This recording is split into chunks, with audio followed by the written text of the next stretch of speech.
ಪಂಚಾಯಿತಿ ವಿಶೇಷ ಕಾರ್ಯಕ್ರಮಕ್ಕೆ ಸ್ವಾಗತ. ನಾನು ಹರಿಪ್ರಸಾದ್. ಗೌರಿ ಗಣೇಶ ಹಬ್ಬದ ಸಂದರ್ಭದಲ್ಲೇ ಇವತ್ತಿನ ಪಂಚಾಯಿತಿಯಲ್ಲಿ ನಮ್ಮ ಜೊತೆಗೆ ಒಬ್ಬರು ವಿಶೇಷ ಅತಿಥಿ ಕೂಡ ಜಾಯ್ನ್ ಆಗಿದ್ದಾರೆ. ಯಾಕಂದ್ರೆ 2023ರಲ್ಲಿ ಕರ್ನಾಟಕದಲ್ಲಿ ಚುನಾವಣೆಗೆ ಮುಂಚಿತವಾಗಿ ಕಾಂಗ್ರೆಸ್ನವರು ಒಂದು ಘೋಷಣೆಯನ್ನು ಮಾಡಿದರು.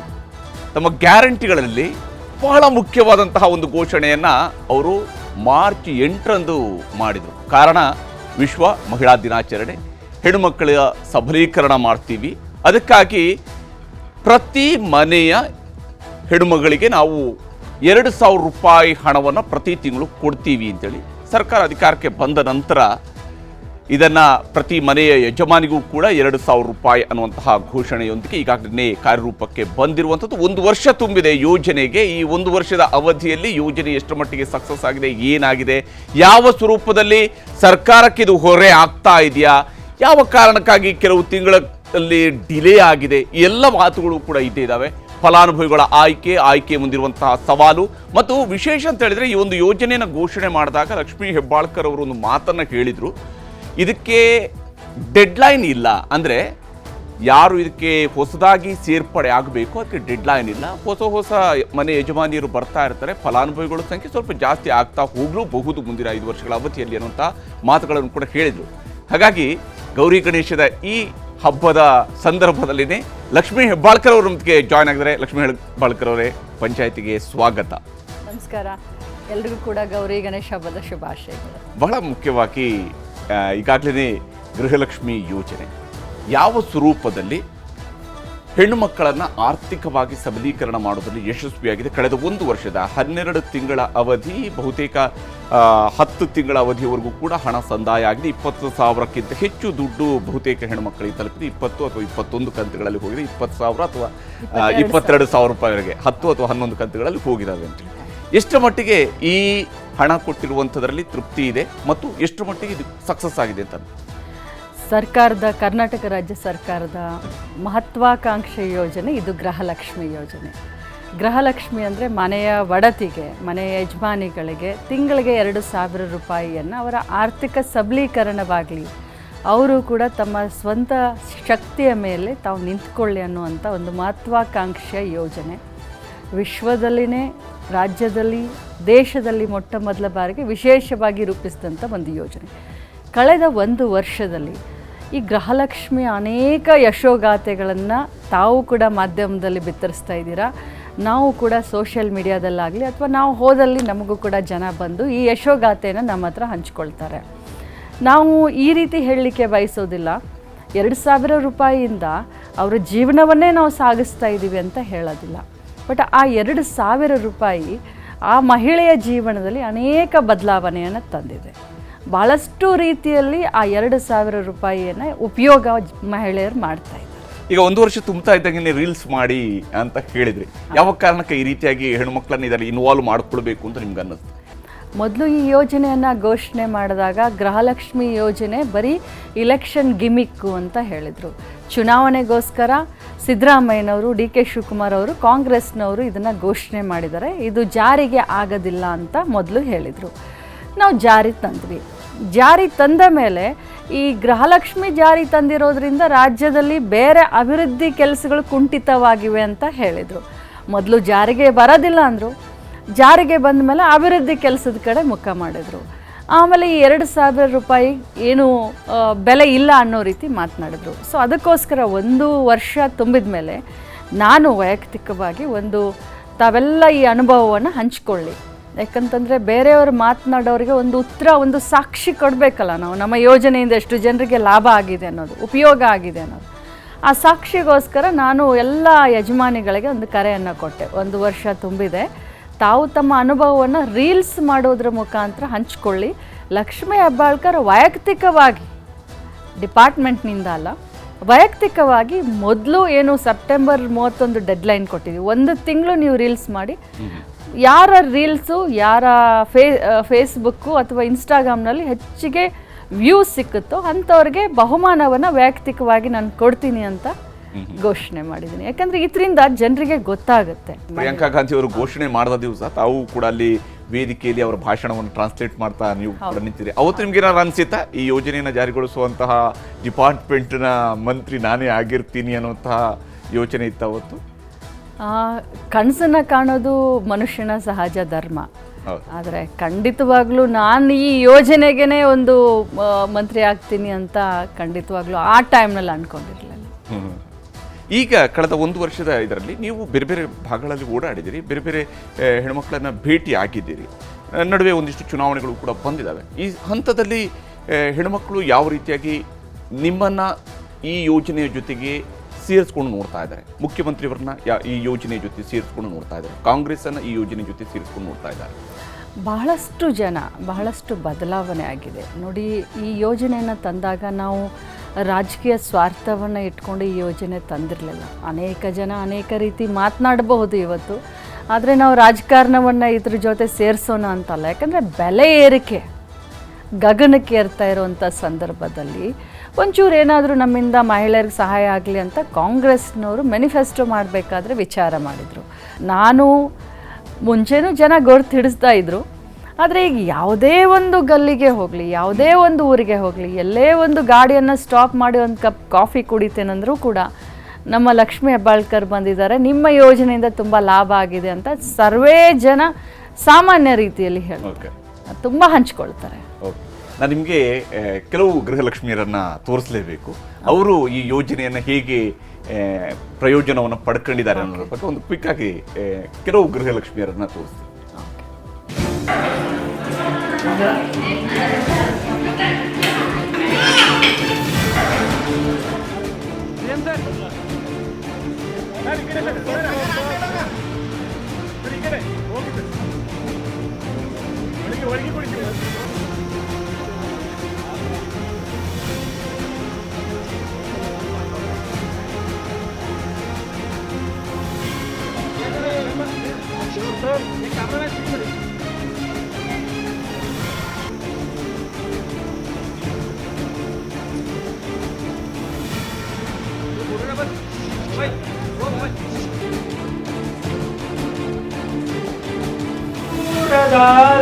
ಬೆಳಗಿರಿ ಕಾರಣ್ಯ ಮುಗಕರ ದೇವಿಗೆ ನೀಲಕಂಠ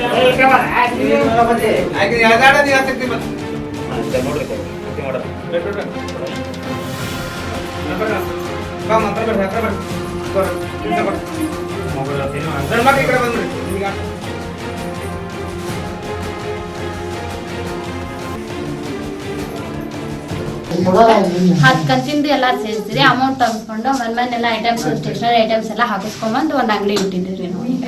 ಏನ್ ಅನ್ಸುತ್ರಿ? ನಮಗ ತುಂಬಾ ಖುಷಿ ಆಗ್ತಿದೆ ಸರ್. ಇವಾಗ ಹೊರಗೆ ಹೋಗ್ಬಾರ್ದು ನಮ್ಮ ಸೊಸೆ ಅಂತ ಹೇಳಿ ಒಂದು ಸ್ಟೇಷನರಿ ಅಂಗಡಿ ಇಟ್ಕೊಟ್ಟಿದ್ದಾರೆ. ಜಗಳ ಮಾಡ್ಕೊಂಡವ್ರು ಜಗಳ ಮಾಡ್ಕೊಂತಾರ್ರಿ, ಅದರಿಂದ ಉಪಯೋಗ ಮಾಡೋರು ಉಪಯೋಗ ಮಾಡ್ಕೊಂತಾರ್ರಿ ಅದನ್ನ. ಆದ್ರೆ ನಮ್ಮಲ್ಲಿ ಆತರ ಏನಿಲ್ರಿ, ಒಂದು ಉಪಯೋಗನೇ ಆಗ್ಲಿ ಅಂತ ಹೇಳಿ ಒಂದು ಸ್ಟೇಷನರಿ ಅಂಗಡಿ ಹಾಕಿದ್ದೀವಿ ನಾವು ಇವಾಗ. ಮುಖ್ಯಮಂತ್ರಿ ಸಿದ್ದರಾಮಯ್ಯ ಹಾಗೂ ಲಕ್ಷ್ಮೀ ಹೆಬ್ಬಾಳ್ಕರ್ ಅವರಿಗೆ ನನ್ನ ಕೋಟಿ ಕೋಟಿ ನಮಸ್ಕಾರಗಳು. ಚಂದ್ರಶೇಖರ್ ಬಡಗೇರ್.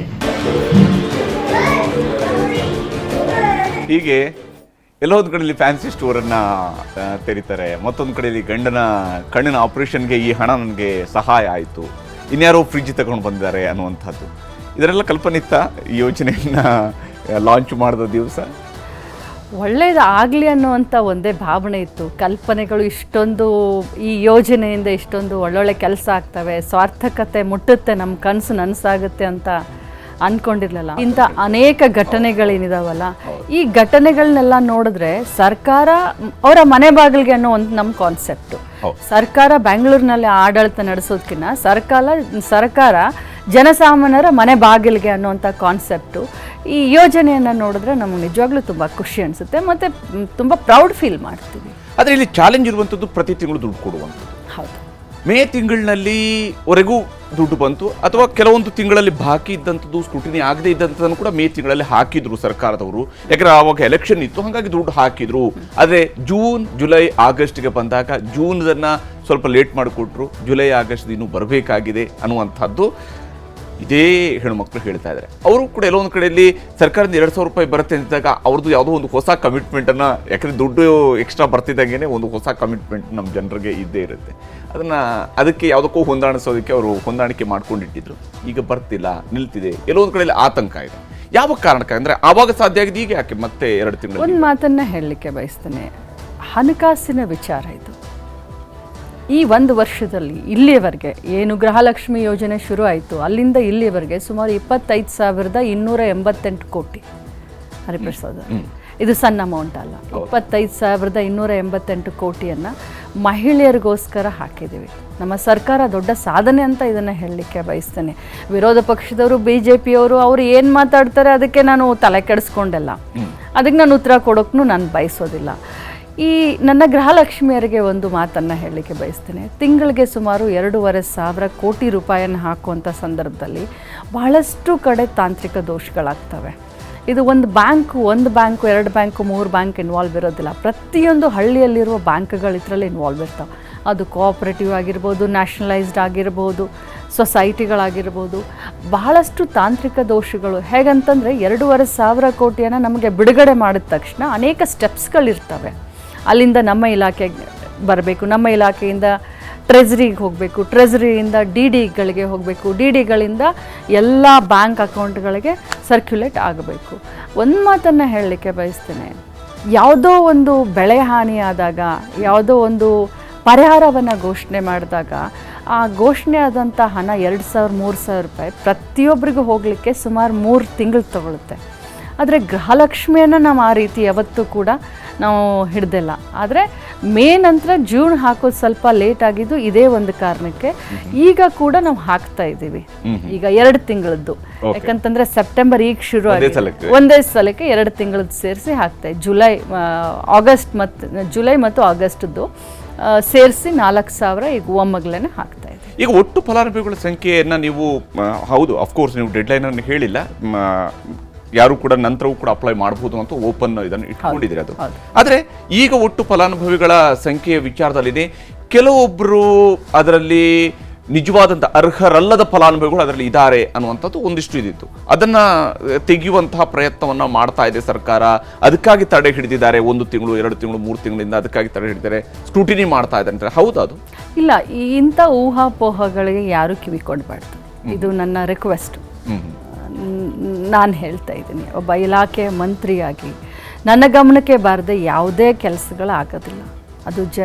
ಅದು ನನ್ನ ಮನೆ ಯಜಮಾನಿಗಳಿಗೂ ಹೇಳಲಿಕ್ಕೆ ಬಯಸ್ತೇನೆ. ಆ ರೀತಿಯಾದಂಥ ಏನೇ ಕಾರಣ ಕೊಟ್ಟು ನಾವು ಯಾರನ್ನೂ ಕೂಡ ತೆಗಿತಾ ಇಲ್ಲ. ಈಗ ಸದ್ಯಕ್ಕೆ 1,23,00,000 ಮನೆ ಯಜಮಾನಿಗಳಿಗೆ ಗೃಹಲಕ್ಷ್ಮಿ ಯೋಜನೆ ಲಾಭ ಹೋಗ್ತಾ ಇದೆ, ಪಡಿತಾ ಇದ್ದಾರೆ. ನಾವು ಏನು ಅಪ್ಲೋಡ್ ಮಾಡಲಿಕ್ಕೆ ಅರ್ಜಿಯನ್ನು ಅಪ್ಲೋಡ್ ಮಾಡುವಂಥ ಸಂದರ್ಭದಲ್ಲೇ ಅವ್ರು ರಿಜೆಕ್ಟ್ ಆಗ್ತಾರೆ. ಆ ರೀತಿ ಯಾರಾದರೂ GST ಮತ್ತು ಇನ್ಕಮ್ ಟ್ಯಾಕ್ಸ್ ಇದ್ದರೆ, ಆ ರೀತಿ ಇದ್ದು ಅವರ ಅಪ್ಲೋಡ್ ಆಗಿದೆ ಅಂತಂದರೆ ಅದು ತಪ್ಪು. ಯಾಕಂದರೆ ಸಾಫ್ಟ್ವೇರನ್ನೇ ಆ ರೀತಿ ನಾವು ಡೆವಲಪ್ ಮಾಡಿದ್ದೀವಿ, ಡಿಸೈನ್ ಮಾಡಿದ್ದೀವಿ. ಯಾರೇ ಕೂಡ IT ರಿಟರ್ನ್ಸ್ ಇದ್ದರೆ ಅಥವಾ GST ಕಟ್ಟೋರಿದ್ದರೆ ನಮ್ಮ ಸಾಫ್ಟ್ವೇರ್ನಲ್ಲಿ ಅವರ ಅರ್ಜಿ ಅಪ್ಲೋಡ್ ಆಗೋದೇ ಇಲ್ಲ. ಸೊ ಈಗೇನು 1,23,00,000 ಜನ ಗೃಹಲಕ್ಷ್ಮಿಗಳಿಗೆ ಹಣ ಹೋಗ್ತಾ ಇದೆ, ಅದು ಕಂಟಿನ್ಯೂ ಆಗುತ್ತೆ. ಆದರೆ ನಿಮ್ಮದೇ ಸಂಪುಟದ ಸಹೋದ್ಯೋಗಿ ಹಾಗೂ ಬೆಳಗಾವಿಯ ನಾಯಕರು ಒಂದು ಮಾತನ್ನು ಹೇಳಿದ್ದಾರೆ, ಅದನ್ನು ನಿಮ್ಗೆ ತೋರಿಸ್ತೀನಿ. ಅವರ ಅಭಿಪ್ರಾಯ ಇದೇ ಯೋಜನೆ ವಿಚಾರದಲ್ಲಿರುವಂಥ ಎಲ್ಲಿ ಮಿಸ್ಯೂಸ್ ಆಗ್ತಿದೆ ಅನ್ನೋದರ ಬಗ್ಗೆ ಸತೀಶ್ ಜಾರಕಿಹೊಳಿ ಅವರು ಮಾತನಾಡಿರುತ್ತಾರೆ, ನಿಮ್ಗೆ ತೋರಿಸ್ತೀನಿ. ಅಂದರೆ ಅತಿ ಶ್ರೀಮಂತರಿಗೆ ಕೂಡ ಕೆಲವು ಕಡೆ ಹೋಗ್ತಾ ಇದೆ. ಕೆಲವು ಕೇಳಿದ್ವಿ, ಡಾಕ್ಟರ್ಗೆ ಅಮೆರಿಕಾದಲ್ಲಿರೋ ಡಾಕ್ಟರ್ ತಗೊಳ್ತಿದ್ದಾರೆ, ಬೇರೆ ಕಡೆ ಇಂಜಿನಿಯರ್ ತಗೋತಾರೆ ಅಂತ ಹೇಳಿದ್ರು. ಸೊ ಆ ರೀತಿ ಆದಾಗ ಅವ್ರಿಗೆ ಹತ್ರ ಅವಶ್ಯಕತೆ ಇಲ್ಲ. ಅದನ್ನ ಬೇಕಾದ್ರೆ ಬೇರೆ ಬಡವರಿಗೆ ಕೊಡಬಹುದು. ಸೊ ಶ್ರೀಮಂತರು ತೆಗೆದು ಬಡವರಿಗೆ ಕೊಟ್ಟರೆ ಒಳ್ಳೇದಾಗ್ಬೋದು. ಸೊ ಆ ರೀತಿ ಎಲ್ಲ ಚರ್ಚೆ ನಡೀತಾ ಇದ್ದಾರೆ ಎಲ್ಲ ಕಡೆ. ಇದೇ ಯೋಜನೆ ಹೋಗ್ತಾ ಇದೆ. 2,000 ರೂಪಾಯಿ ಹೋಗ್ತಾ ಇದೆ. ಬಸ್ನಲ್ಲಿ ಅಡ್ಡಾಡಕ್ಕೆ ಹೋಗ್ತಾ ಇದೆ. ಬಸ್ನಲ್ಲಿ ಅದಕ್ಕೆ ರಿಸ್ಟ್ರಿಕ್ಷನ್ ಇಲ್ಲ. ಬಹಳ ಜನ ಅಭಿಪ್ರಾಯ ಇದೆ, ಅದು ಬಡವರಿಗೆ ಹೋಗ್ಬೇಕು, ಶ್ರೀಮಂತರಿಗೆ ಹಂಗಾರ ಹತ್ರ ಅವಶ್ಯಕತೆ ಇಲ್ಲ, ಅವರು ದುಡ್ಡು ಕೊಟ್ಟು ಹೋಗ್ತಾರೆ. ಸೊ ಅದನ್ನ ಆದಷ್ಟು ಬಡವರಿಗೆ ಕೊಟ್ಟರೆ ಒಳ್ಳೇದಂತ ಅಂತೇಳಿ ಚಿಂತನೆ ನಡೀತಾ. ಸತೀಶ್ ಜಾರಕಿಹೊಳಿ ಒಂದು ಮಾತನಾಡಿದ್ರು, ಅಮೆರಿಕಾದಲ್ಲಿದ್ದಂಥವರು ಕೂಡ ಪಡ್ಕೊಳ್ತಾ ಇದ್ದಾರೆ, ಇಂಜಿನಿಯರ್ಗಳು ಪಡ್ಕೊಳ್ತಾ ಇರುವಂಥ ಇನ್ಸ್ಟೆನ್ಸಸ್ ಸಿಗ್ತಾ ಇದ್ದಾವೆ ಗೃಹಲಕ್ಷ್ಮಿಯಲ್ಲಿ ಅಂತೇಳಿ. ಈ ರೀತಿಯಾಗಿ ಆಗ್ತಾ ಇದೆಯಾ? ನಿಮ್ಮ ಗಮನಕ್ಕೆ ಏನಾದರೂ ಬಂದಿದೆಯಾ? ಯಾವ ಕಾರಣ ಅಂದರೆ ಮಂತ್ರಿಗಳಿಗೆ ಇನ್ನೊಬ್ರು ನೋಡಿ, ಏನಾದರೂ ಮಾನ್ಯ ಸಚಿವರಾದಂಥ ಸತೀಶ್ ಜಾರಕಿಹೊಳಿ ಅವ್ರ ಗಮನಕ್ಕೆ ಈ ರೀತಿ ಬಂದರೆ, ನಮ್ಮ ಗಮನಕ್ಕೆ ತೆಗೆದುಕೊಂಡು ಬಂದರೆ ಖಂಡಿತವಾಗ್ಲೂ ಅದನ್ನು ನಾವು ನಿಲ್ಲಿಸ್ತೀವಿ. ಅಂದರೆ ಅರ್ಹರಿಗೆ ಅಲ್ಲದೆ ಬೇರೆಯವ್ರಿಗೆ ಈ ದುಡ್ಡು 2,000 ರೂಪಾಯಿ, ಅವರೇ ಹೇಳದ ಹಾಗೆ ಅಮೇರಿಕಾದಲ್ಲಿದ್ದವ್ರಿಗೆ ಅಥವಾ ಡಾಕ್ಟರ್ಸ್ಗಳಿಗೆ ಈ 2,000 ರೂಪಾಯಿ ಹೋಗ್ತಾ ಇದೆ ಅಂತ ಪರ್ಟಿಕ್ಯುಲರ್ ಆಗಿ ಏನಾದರೂ ಮಾನ್ಯ ಸಚಿವರು ನನ್ನ ಗಮನಕ್ಕೆ ತಂದರೆ ಖಂಡಿತವಾಗ್ಲೂ ಅವರನ್ನು ನಾವು ಸ್ಟಾಪ್ ಮಾಡ್ಬೋದು. ಬಟ್ ಅವರ ಉದ್ದೇಶ ಕರೆಕ್ಟ್ ಆಗಿದೆ. ಸತೀಶ್ ಜಾರಕಿಹೊಳಿ ಅವರು ಏನು ಹೇಳಿದರು, ಯಾರು ಅರ್ಹರಿದ್ದಾರೆ, ಯಾರು ನಿಜವಾಗ್ಲೂ ಬಡವರು ಇದ್ದಾರೆ ಅಂಥವ್ರಿಗೆ ಈ ಯೋಜನೆ ಹೋಗಲಿ ಅಂತ. ಆದರೆ ಗ್ಯಾರಂಟಿ ಬಗ್ಗೆ ಚರ್ಚೆ ಆಗ್ತಿದ್ದ, ವಿಶೇಷವಾಗಿ ಗೃಹಲಕ್ಷ್ಮಿ ವಿಚಾರದಲ್ಲಿ ಚರ್ಚೆ ಆಗಿರುವಂಥ ವಿಚಾರ ಅಂತ ಹೇಳಿದ್ರೆ, ಇದನ್ನಾಗಿ ದುಡ್ಡೇನೋ ಹೋಗ್ತಾ ಇದೆ, ಓಟು ಆ ಕಡೆಯಿಂದ ಬರಲಿಲ್ಲ ಅಂತ ಹೇಳಿ. ಎಲೆಕ್ಷನ್ನ ಜೊತೆಗಿನ ತುಲನೆ ರಾಜಕೀಯವಾಗಿ ಅನ್ನುವಂಥ ವಿಚಾರಕ್ಕೆ ಬಂದಾಗ ಎಲೆಕ್ಷನ್ ಜೊತೆಗೆ ಗ್ಯಾರಂಟಿ ಫಲ ಕೊಟ್ಟಿಲ್ವಾ, ಈ ಚರ್ಚೆ ನಡೀತೆ. ನೀವು ಬಯಸದೇ ಇರಿ, ಚರ್ಚೆ ನಡೆಯುತ್ತೆ. ಈಗ ನಿಮ್ಗೆ ಏನು ಅನ್ಸುತ್ತೆ, ಇದು ಫಲ ಕೊಟ್ಟಿದೆ ಅಥವಾ ಫಲ ಕೊಟ್ಟಿಲ್ಲ ಅನ್ನೋದ್ರ ಬಗ್ಗೆ? ನೋಡಿ, ಫಲ ಅನ್ನೋದಕ್ಕಿಂತ ನಮ್ಮ ವೋಟ್ ಶೇರ್ ಏನು ಪರ್ಸೆಂಟೇಜ್ ಇದೆ ಜಾಸ್ತಿ ಆಗಿದೆ. ಒಂದೇ ಒಂದು MP ಇದ್ದಂಥವ್ರು 9 ಜನ MP ಗಳಾಗಿದ್ದಾರೆ. ಅನೇಕ ಕಾರಣಗಳು ಬರ್ತವೆ. ಈಗ ನೀವು ಮುಂದೆ ನನ್ನನ್ನು ಕೇಳ್ಬೋದು ಕ್ವಶನ್ನ, ಯಾಕೆ ಹೀಗಾಯಿತು ಹಾಗಾಯಿತು ರಿಸಲ್ಟ್ ಅಂತ. ಒಂದೇ ಎರಡು ಇಲೆಕ್ಷನ್ ನಡೆಯುವಂಥ ಸಂದರ್ಭದಲ್ಲಿ ಅನೇಕ ಕಾರಣಗಳು, ಘಟನೆಗಳು ಆ ಒಂದು ರಿಸಲ್ಟನ್ನು ಅವಲಂಬಿಸಿರುತ್ತೆ. ಅದು ಕೂಡ ನಮಗೆ ಅನುಭವಕ್ಕೆ ಬಂದಿದೆ. ಬಹುಶಃ ಮಗನ ಸೋಲಿನ ಬಗ್ಗೆ ಕೇಳ್ತಿರಿದ್ರೆ ಊಹೆ ಮಾಡಿನೇ ಮೊದಲೇ ಉತ್ತರವನ್ನು ಹೇಳ್ತಾ ಇದ್ರಿ. ಆದರೆ ಮಗನ ಸೋಲು ಅದು ನೀವು ಯಾವ ರೀತಿಯಾಗಿ ಅದನ್ನು ಸ್ವೀಕರಿಸಿ, ಯಾವ ರೀತಿಯಾಗಿ ಅದನ್ನು ನೋಡಿದ್ರಿ? ನೀವು ಗೆಲ್ಲುತ್ತೆ ಅನ್ನೋಂಥ ಕಾರಣದಿಂದ ಕ್ಯಾಂಡಿಡೇಟ್ ಹಾಕ್ತೀರಿ, ಅದೆಲ್ಲವೂ ಕೂಡ ಹೌದು. ಆದರೆ ಎಲ್ಲಿ ಫೇಲ್ಯೂರ್ ಆಯಿತು, ಎಲ್ಲಿ ನಿಮ್ಮ ಲೆಕ್ಕಾಚಾರ ವಿಫಲ ಆಯಿತು?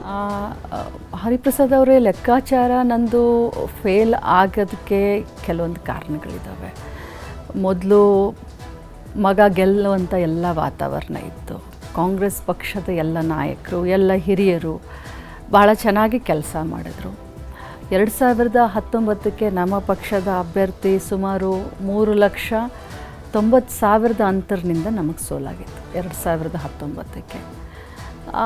ಆದರೆ ಅಂದರೆ ಇಲೆಕ್ಷನ್ ಸಂದರ್ಭದಲ್ಲೂ ಒಂದು 2-3 ಘಟನೆಗಳಾಯಿತು. ಒಂದು ನೇಹಾ ಹಿರೇಮಠ್ ಹತ್ಯೆ, ಅದು ಹಿಂದೂ ಮುಸ್ಲಿಮ್ ಆಗಿ ಪೊಲರೈಸೇಷನ್ ಆಗಿ ಭಾಳಷ್ಟು ಕನ್ವರ್ಟ್ ಮಾಡಿದ್ರು. ಅದನ್ನು ಭಾಳ ಚೆನ್ನಾಗಿ BJP ಅವ್ರಿಗೆ ಅದು ಕರಗತ, ಆ ಒಂದು ಘಟನೆಯನ್ನು ಭಾಳ ಚೆನ್ನಾಗಿ ಅವರು ಬಳಸ್ಕೊಂಡ್ರು. ಅದನ್ನು ರಾಜಕೀಯವಾಗಿ ಬಳಸ್ಕೊಳ್ಬಾರ್ದಾಗಿತ್ತು. ನೇಹಾ ಹಿರೇಮಠ್ ಹತ್ಯೆ ನನ್ನ ಮಗನ ಸೋಲಿಗೆ ಒಂದು ಮೇಜರ್ ಕಾರಣ ಆಯಿತು. ಎರಡನೇದು, ಅಲ್ಲಿ ಯಾವತ್ತಿದ್ರೂ ಕೂಡ ಬಾರ್ಡರ್ ಇಶ್ಯೂ ಇರುತ್ತೆ, ತಮಗೆ ಗೊತ್ತಿದೆ. ಮಹಾರಾಷ್ಟ್ರ ಏಕೀಕರಣ ಸಮಿತಿ ಅಂತ ಅವರು ಹೋದ ಬಾರಿ ಬೈ ಎಲೆಕ್ಷನಲ್ಲಿ ಸತೀಶ್ ಜಾರಕಿಹೊಳಿ ಅವ್ರು ಕುಂತಂಥ ಸಂದರ್ಭದಲ್ಲಿ ಅವರು ತೆಗೆದುಕೊಂಡಂಥ ಓಟು 1,20,000 ಓಟ್ ತೊಗೊಂಡ್ರು. ಆದರೆ ಈ ಬಾರಿ ಅವರು 7,000 ಓಟ್ ತೊಗೊಂಡ್ರು. ಸೊ ಈ ಎರಡೂ ಲೆಕ್ಕಾಚಾರ ಸ್ವಲ್ಪ ನಮಗೆ ಕೈ ಕೊಡ್ತು. ಆದರೆ ನನ್ನ ಮಗ ಇಲ್ಲಿಯವರೆಗೆ ಇತಿಹಾಸದಲ್ಲಿ ಬೆಳಗಾವಿ ಕ್ಷೇತ್ರದಿಂದ ಹೈಯೆಸ್ಟ್ ಮತವನ್ನು ತೆಗೆದುಕೊಂಡು ಸುಮಾರು 6 ಲಕ್ಷ ಓಟನ್ನು ಮೃಣಾಲ್ ಹೆಬ್ಬಾಳ್ಕರ್ ಕಾಂಗ್ರೆಸ್ ಪರವಾಗಿ ತೆಗೆದುಕೊಂಡಿದ್ದಾನೆ. ಬೆಳಗಾವಿ ರಾಜಕಾರಣವನ್ನು ಹತ್ತಿರದಿಂದ ನೋಡ್ತಂಥವ್ರು ಅನೇಕ ಸಂದರ್ಭಗಳಲ್ಲಿ ಇದರ ವಿಶ್ಲೇಷಣೆಯನ್ನು ಮಾಡ್ತೀವಿ. ಬೆಳಗಾವಿ ಒಂದು ರೀತಿಯಂಥ ಸಿಂಡಿಕೇಟ್ ಪಾಲಿಟಿಕ್ಸ್ ಅನ್ನು ಮಾಡ್ತಾ ಇರುತ್ತೆ. ಅಲ್ಲಿ ಬಹಳಷ್ಟು ಫ್ಯಾಮಿಲಿಗಳು ಈ ರಾಜಕಾರಣದಲ್ಲಿ ತಮ್ಮದೇ ಆದಂಥ ಹಿಡಿತವನ್ನು ಹೊಂದಿದೆ. ಈ ಫ್ಯಾಮಿಲಿಗಳಿಗೆ ಇನ್ನೊಂದು ಹೊಸ ಫ್ಯಾಮಿಲಿ ರಾಜಕೀಯವಾಗಿ ತಾಯಿ ನಂತರ ಮಗ ಬಂದರೆ, ಅಲ್ಲೂ ಒಂದು ಆಲ್ರೆಡಿ ನಿಮ್ಮ ಸಹೋದರ MLC ಇದ್ದಾರೆ, ಇನ್ನು ಮಗ ಕೂಡ ಬಂದರು ಅಂತ ಹೇಳಿದ್ರೆ ಇನ್ನೊಂದು ಫ್ಯಾಮಿಲಿ ದೊಡ್ಡ ಮಟ್ಟದಲ್ಲಿ ಎಮರ್ಜ್ ಆಗುತ್ತೆ ಅನ್ನೋದನ್ನು ತಡೆಯುವ ಪ್ರಯತ್ನದ ಭಾಗವೂ ಆಯ್ತಾ ಈ ರಿಸಲ್ಟ್? ನೋಡಿ, ಬಹಳಷ್ಟು ಗುಪ್ತವಾಗಿ ಇರ್ತವೆ, ಇವ್ಯಾವ ಒಂದು ಹೊರಗಡೆ ಬರೋದಿಲ್ಲ. ಯಾಕಂತಂದರೆ ರಾಜಕಾರಣ ಅಂದರೆ ತಂತ್ರ, ರಾಜಕಾರಣ ಅಂತಂದರೆ ಕುತಂತ್ರ, ಅದಕ್ಕೆ ಪ್ರತಿತಂತ್ರ ಕೂಡ ನಾವು ಮಾಡಬೇಕಾಗತ್ತೆ. ಆದರೆ ಬೆಳಗಾವಿ ಜಿಲ್ಲೆಯ ರಾಜಕಾರಣನೇ ಒಂದು ಡಿಫ್ರೆಂಟ್. ನೀವು ಹೇಳಿದ ಹಾಗೆ ಅಲ್ಲಿ ಪಕ್ಷದಕ್ಕಿಂತ ಜಾಸ್ತಿ ಕುಟುಂಬ ರಾಜಕಾರಣ ಮೇಲುಗೈ ಸಾಧಿಸುತ್ತೆ ಯಾವತ್ತಿದ್ರೂ ಕೂಡ. ರಾಜಕೀಯದ ವಿಚಾರಕ್ಕೆ ಬರೋದಿದ್ರೆ ಲಕ್ಷ್ಮೀ ಹೆಬ್ಬಾಳ್ಕರ್ ಅವರೇ, ಮುಖ್ಯಮಂತ್ರಿ ಬದಲಾವಣೆ ಆಗ್ತಾರಾ? ಖಂಡಿತವಾಗ್ಲೂ ಇಲ್ಲ. ಅದೊಂದು ಬಹಳ ದೊಡ್ಡದಾದಂತಹ ಈಗಾಗಲೇ ಇರುವಂತಹ ಆರೋಪಗಳು, ಈ ವಿಚಾರಕ್ಕೆ ಸಂಬಂಧಪಟ್ಟ ಬಿಜೆಪಿಯವರು ಏನ್ ಬೇಕೋ ಅದನ್ನೆಲ್ಲ ಮಾಡ್ತಾ ಇದ್ದಾರೆ, ನಮ್ಮನ್ನ ಪ್ರವೋಕು ಮಾಡ್ತಾ ಇದ್ದಾರೆ. ಇಂಥ ಘಟನೆಗಳು, ಕೋರ್ಟು ಕಚೇರಿ, ಒಬ್ಬರ ಕಡೆಯಿಂದ ಕಂಪ್ಲೇಂಟ್ ಕೊಡಿಸೋದು, ಇನ್ನೊಬ್ಬರ ಕಡೆಯಿಂದ ಮತ್ತೆ ಕಂಪ್ಲೇಂಟ್ ಕೊಡಿಸೋದು, 1, 2, 3 ಈಗ ಮುಖ್ಯಮಂತ್ರಿ ಆಯಿತು, ಈಗ ಮಂತ್ರಿಗಳ ಮೇಲೆ ಕೂಡ ಶುರು ಹಾಕಿದ್ದಾರೆ. ಅವರು ಏನೇ ಮಾಡಿದರೂ ಕೂಡ ನಮ್ಮ ಸರ್ಕಾರ 5 ವರ್ಷ ಕಂಪ್ಲೀಟ್ ಮಾಡುತ್ತೆ. ನಮ್ಮ ಮುಖ್ಯಮಂತ್ರಿಗಳು ಗಟ್ಟಿಯಾಗಿ ಕೂತ್ಕೊಳ್ತಾರೆ. ಹೊಸದಾಗಿ ಏನು ಯೋಚನೆಯನ್ನು ಮಾಡಿದ್ರಿ ನಿಮ್ಮ ಇಲಾಖೆಯಲ್ಲಿ? ನಮ್ಮ ಇಲಾಖೆಯಲ್ಲಿ ನಾನು ಹೇಳಿದ ಹಾಗೆ ಗೃಹಲಕ್ಷ್ಮಿದು ಒಂದು ಸಂಘದ್ದು ಯೋಚನೆ ಮಾಡಿದ್ದೀನಿ. ಇದು ಮಹಿಳೆಯರಿಗೆ ಸಂಬಂಧಪಟ್ಟ ಹಾಗೆ. ಇನ್ನು ನನ್ನ ಇಲಾಖೆಯಲ್ಲಿ ಹಿರಿಯ ನಾಗರಿಕರ ಅವರ ಒಂದು ಸಬಲೀಕರಣ ಇದೆ, ಮತ್ತು ವಿಕಲಚೇತನರ ಒಂದು ಸಬಲೀಕರಣ ಇದೆ, ಮಕ್ಕಳ ಬಗ್ಗೆ. ಯಾಕಂದರೆ ಇದು ಒಂದು ವಿಶೇಷವಾದಂಥ ಇಲಾಖೆ ನನ್ನ ಇಲಾಖೆ. ಬಹುಶಃ ಸಮಾಜದ ಒಂದು 60-70% ಜನರನ್ನು ನಮ್ಮ ಇಲಾಖೆನೇ ಕವರ್ ಮಾಡುತ್ತೆ. ಹಿರಿಯ ನಾಗರಿಕರಿಗೆ ಈಗಾಗಲೇ ನಾವು ಸಿದ್ದರಾಮಯ್ಯ ಸಾಹೇಬ್ರ ಹೆಸರಿನಿಂದ ಹಿರಿಯ ನಾಗರಿಕರ ನಿಲಯ ಅಥವಾ ಸಿದ್ದರಾಮಯ್ಯ ನಿಲಯ ಅಂತ ಮಾಡಬೇಕು ಅಂತ ನಾವು ವಿಚಾರ ಮಾಡಿದ್ದೀವಿ. ಇನ್ನು ವಿಶೇಷವಾಗಿ ಮಕ್ಕಳ ಬಗ್ಗೆ ಅನೇಕ ಚಿಂತನೆಯನ್ನು ನಮ್ಮ ಇಲಾಖೆಯಲ್ಲಿ ಮಾಡ್ತಾ ಇದ್ದೀವಿ. ಅದರಲ್ಲೂ ಕೂಡ ನನ್ನ ಒಂದು ದೊಡ್ಡ ಕನಸು LKG UKG ಅಂಗನವಾಡಿಯಲ್ಲಿ. ಸೊ LKG UKG ಮಾಂಟೆಸರಿಗಳನ್ನು ತರೋದ್ರ ಮುಖಾಂತರ ಆ ಬಡವರ ಮಕ್ಕಳಿಗೆ ಕೂಡ ಒಳ್ಳೆಯ ಉತ್ತಮವಾದಂಥ ಶಿಕ್ಷಣವನ್ನು ಕೊಡಬೇಕು ಅಂತ ಹೇಳಿ ಈಗಾಗಲೇ ಪ್ರಾಯೋಗಿಕವಾಗಿ ನಾನು ಬೆಂಗಳೂರಿನಲ್ಲಿ 250 ಅಂಗನವಾಡಿಗಳಲ್ಲಿ ಮಾಂಟೆಸರಿಗಳು, ಕರ್ನಾಟಕ ಗೌರ್ಮೆಂಟ್ ಮಾಂಟೆಸರಿಗಳನ್ನು ಶುರು ಮಾಡಿದ್ದೀವಿ. ಭಾಳ ಉತ್ತಮ ಪ್ರತಿಕ್ರಿಯೆ ನಮಗೆ ಸಿಗ್ತಾ ಇದೆ. ಸೊ ಸಾಕ್ಷಿಗುಡ್ಡೆ ಈ ಮಾಂಟೆಸರಿ ಆಗುತ್ತೆ. ಖಂಡಿತ. ಧನ್ಯವಾದ ಲಕ್ಷ್ಮೀ ಹೆಬ್ಬಾಳ್ಕರ್ ಅವರು. ಇಷ್ಟೊತ್ತು ನಮ್ಮ ಜೊತೆಗೆ ಜಾಯ್ನ್ ಆಗೋದಕ್ಕೆ, ನಿಮ್ಮ ಕನಸುಗಳನ್ನು, ನಿಮ್ಮ ಯೋಜನೆಗಳನ್ನು ನಮ್ಮ ಜೊತೆಗೆ ಹಂಚಿಕೊಳ್ಳೋದಕ್ಕಾಗಿ ಮಾತನಾಡೋದಕ್ಕೆ thank you. Thank you sir. Yes, ಇದು ಲಕ್ಷ್ಮೀ ಹೆಬ್ಬಾಳ್ಕರ್ ಅವರ ಸ್ಪಷ್ಟವಾದಂತಹ ಮಾತುಗಳು. ಯಾವ ಸ್ವರೂಪದಲ್ಲಿ ತಾನು ತನ್ನ ಇಲಾಖೆಯಲ್ಲಿ ಏನು ಯೋಜನೆಯನ್ನು ಮಾಡಬೇಕು, ಯಾವ ರೀತಿಯಂಥ ಯೋಜನೆಗಳನ್ನು ಹೊಂದಿದ್ದೀನಿ ಅನ್ನೋದನ್ನು ಕೂಡ ಹೇಳಿದ್ದಾರೆ. ವಿಶೇಷವಾಗಿ ಗೃಹಲಕ್ಷ್ಮಿಯವರಿಗೆ ಒಂದು ಅಭಯವನ್ನು ಕೊಟ್ಟಿದ್ದಾರೆ. ಮನೆ ಯಜಮಾನಿಯರು ಟೆನ್ಷನ್ ಮಾಡಬೇಕಾದ ಅಗತ್ಯತೆ ಇಲ್ಲ. ನಿಮ್ಮ ಹಣ ತಿಂಗಳ ನಿಮ್ಮ ಖಾತೆಗೆ ಬರುವಂತಹ ವ್ಯವಸ್ಥೆಯನ್ನು ಮಾಡಿಸ್ತೀನಿ. ಅದು ನಿರಂತರವಾಗಿ ನಡೀತಾ ಸಾಗುತ್ತೆ ಅನ್ನುವಂತಹ ವಿಶ್ವಾಸದ ಮಾತುಗಳನ್ನು ಸಚಿವೆ ಲಕ್ಷ್ಮೀ ಹೆಬ್ಬಾಳ್ಕರ್ ಅವರು ಹೇಳ್ತಾ ಇರುವಂಥದ್ದು. ಇದು ಇವತ್ತಿನ ಪಂಚಾಯಿತಿ. ನಮಸ್ಕಾರ.